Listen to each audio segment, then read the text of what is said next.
Hey, founders, Kirk Michie back with another episode of The Funnel. Okay, so we started broad. We started with curiosity about, is this the right time to go? What kind of multiple should I get? How do I think about my number?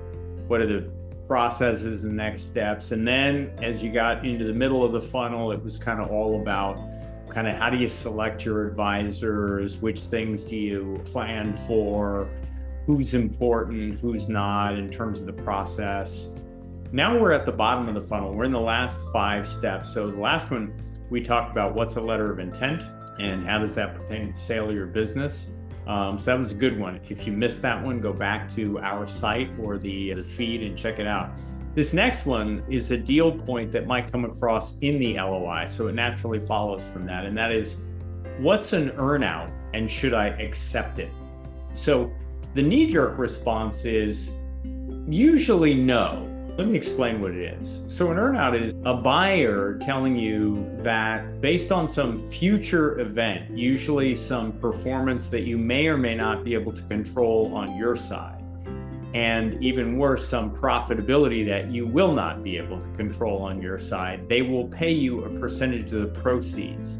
Now, the disconnect is they're telling you that if they're giving you $20 million for your business and 12 million of it is in cash, and let's say 3 million of it is in retained equity, meaning you hang on for the next bite when they sell, and then 5 million is $2.5 million earnout payments based on performance next year and the year after. Well, okay, you could look at that a little more cynically and say they're offering me $15 million for the business and maybe only 12 if you say the cash. So you might do the 3 million a roll to defer some taxes there. And if you thought that they could sell the business for a lot more down the road, that might make some sense. That's easy enough to look at.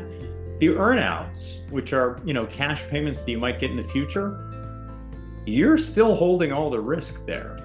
And chances are they've developed that not based on you maintaining your level of EBITDA, your profitability, but increasing your level of EBITDA. Now, the reason you wouldn't necessarily want to agree to that, not saying in all cases, but in many cases, is that if they control the majority of the firm, then you don't control the profit and loss, which means you don't control the expenses, which means if by no fault of their own, they wanted to grow the business by adding more salespeople and adding a new CRM and making some other investments in the business for the long term.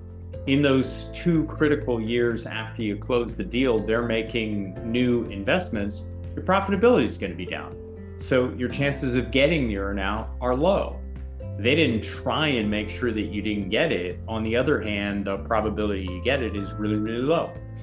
So I'll leave you with a couple of thoughts on this. First of all, this is not the only answer to this. There are some earnout negotiations, especially when you'd be happy enough with the initial cash and would be thrilled if you got anything beyond that, then an earnout might make some sense. It's the chance for kind of additional bonus payments in the future.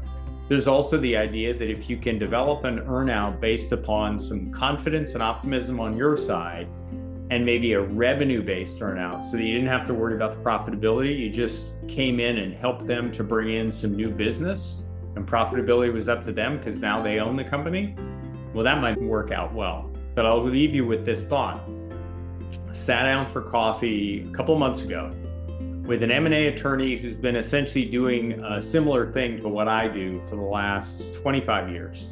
Partner level, big firm, lots of deals, probably worked on hundreds, maybe even contributed to as many as 1,000 deals in his 25-year career.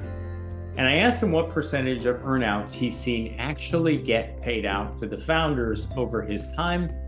Without pause, he said maybe 20%. So the reason that you generally don't want to agree to an earnout is because there's a low probability that you're going to get it.